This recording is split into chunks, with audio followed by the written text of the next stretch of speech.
இன்றைய காலகட்டத்தில் பெண்களுக்கு ஏற்படும் மாதவிடாய் தொந்தரவுகளில் ஒரு சிலருக்கு அது புற்றுநோயின் அறிகுறியாக இருக்கலாம்.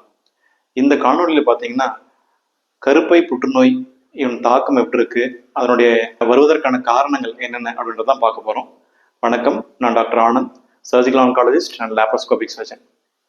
பெண்களுக்கு ஏற்படும் புற்றுநோய்களில், அதாவது கைனகாலஜிக்கல் கேன்சர் சொல்லுவோம். அதாவது கைனகாலஜிக்கல் கேன்சர் அப்படின்னா கருப்பை, கருப்பை வாய், கருக்குழாய், அதே மாதிரி சினைப்பை. ஸோ இவைகளில் ஆண்களில் பார்க்கும்போது கருப்பை புற்றுநோய் தான் ரொம்ப ரொம்ப காமன். அதே மாதிரி பெண்களுக்கு ஏற்படும் புற்றுநோய்களில் இது 4th காமன் அப்படின்னு சொல்லுவோம்.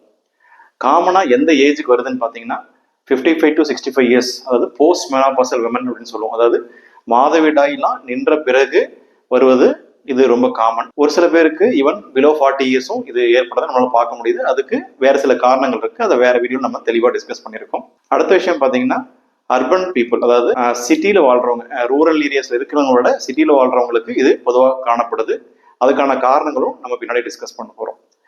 ஸோ இந்த கருப்பை புற்றுநோய்க்கு ஏற்பட என்னென்ன காரணங்கள் அப்படின்னு நம்ம பார்த்தோம் அப்படின்னா, நம்பர் 1 ஏர்லி மெனார்ச் அப்படின்னு சொல்லுவோம். ஸோ ஏர்லி மெனார்ச் அப்படின்னா என்ன அப்படின்னா, மாதவிடாய் ஆரம்பிக்கிறது பொதுவாக பார்த்தீங்கன்னா 10 to 16 வயது வரைக்கும் இருக்கும். ஸோ ரொம்ப முன்கூட்டி, அதாவது 12 வயதுக்கு முன்கூட்டியே ஏஜ் அட்டைன் பண்ணி மாதவிடாய் ஆரம்பிக்கிறவங்களுக்கு கம்பேரிட்டிவ்லி இந்த கருப்பை புற்றுநோய் ஏற்படுவதற்கான சாத்தியக்கூறு சற்றே அதிகம்.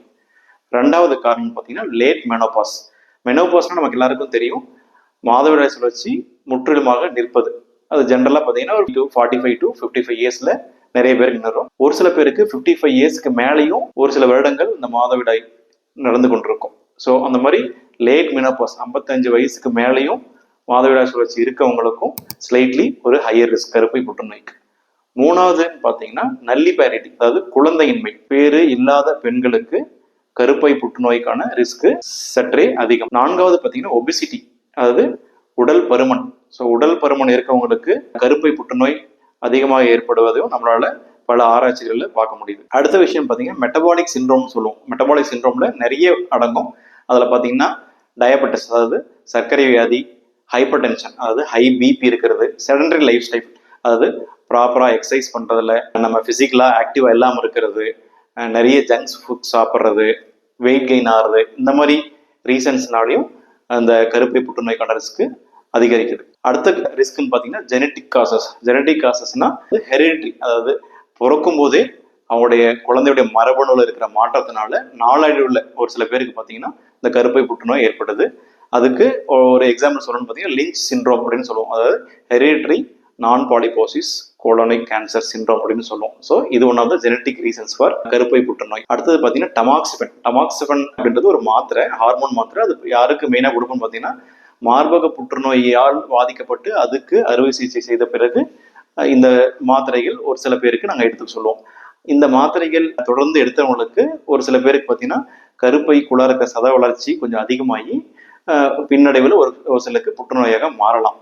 ஸோ நம்ம மேலே பார்த்த எல்லாமே கருப்பை புற்றுநோய்க்கான காரணங்கள். இது எல்லாமே பார்த்தீங்கன்னா ஒரே ஒரு விஷயத்தை தான் குறிக்குது, அதாவது அன்அப்போஸ்ட் ஈஸ்ட்ரோஜெனிக் ஆக்ஷன் அப்படின்னு சொல்லுவோம். இது என்ன அப்படின்னா, ஜென்ரலாக பெண்களுக்கு 2 முக்கிய ஹார்மோன்ஸ் உண்டு. ஒன்று ஈஸ்ட்ரோஜன், இன்னொன்று பார்த்தீங்கன்னா ப்ரொஜெஸ்ட்ரான். ஸோ ப்ரொஜெஸ்ட்ரானுடைய ஹார்மோனுடைய அளவு எப்போ ஒரு பெண்ணில் அதிகரிக்கும் அப்படின்னு பார்த்தீங்கன்னா during the time of pregnancy, அதாவது அவங்க கருவுற்று இருக்கும் பொழுது தான் அந்த ப்ரொஜெஸ்ட்ரானுடைய ஹார்மோன் லெவல்ஸ் பார்த்தீங்கன்னா உடம்புல ஹையாக மெயின்டைன் ஆகும். அந்த டைம் பார்த்தீங்கன்னா ஈஸ்ட்ரோஜன் குறையும். ஸோ யாருக்கெல்லாம் இந்த மாதிரி ப்ரொஜெஸ்ட்ரானுடைய அளவு அதிகமாகாமல் இருக்கோ அவங்களுக்கு ஈஸ்ட்ரோஜனோட ஸ்டிமுலஸ் அதிகமாக இருக்கும். ஸோ தொடர்ந்து வருஷக்கணக்காக 20 வருஷம் 25 வருஷம் 30 வருஷம் தொடர்ந்து ஈஸ்ட்ரோஜன் அதோட அளவு இருந்துட்டே அதிகரிச்சுட்டே இருக்கும் பொழுது என்ன ஆகும்னா அது கர்ப்பப்பை மேலே தொடர்ந்து ஆக்ட் ஆகும். அப்படி ஆக்ட் ஆகும்போது அதுக்கு ரெஸ்பாண்ட் ஆகி கர்ப்பப்பைக்கு உள்ளே இருக்கிற எண்டோமெட்ரியம் சொல்லுவோம். அது கர்ப்பப்பைக்கு உள்ளே இருக்கிற ஒரு லேயர், அந்த லேயருடைய செல்கள் அபரிவிதமாக வளர ஆரம்பிக்கும். அது வளர ஆரம்பிக்கிறது தான் ஒரு நாளுக்கு கேன்சராக மாறுது. ஸோ இந்த வீடியோவில் கருப்பை புற்றுநோய்க்கான பல காரணங்கள், அதாவது ரிஸ்க் ஃபேக்டர்ஸ் பற்றி நம்ம பார்த்துருக்கோம். நம்மளுடைய சேனலில் கருப்பை புற்றுநோய் பற்றிய பல வீடியோக்கள் நம்ம போட்டிருக்கோம். உங்களுக்கு ஏற்படும் சந்தேகங்களை அந்த வீடியோ மூலமாக நீங்கள் கண்டிப்பாக தெரிஞ்சுக்கலாம். வேறு எதுவும் சந்தேகம் இருந்தாலும் நம்ம கமெண்ட் செக்ஷனில் போட்டிங்கன்னா கண்டிப்பாக நம்ம அதுக்கு ரிப்ளை பண்ணுவோம். நன்றி, வணக்கம்.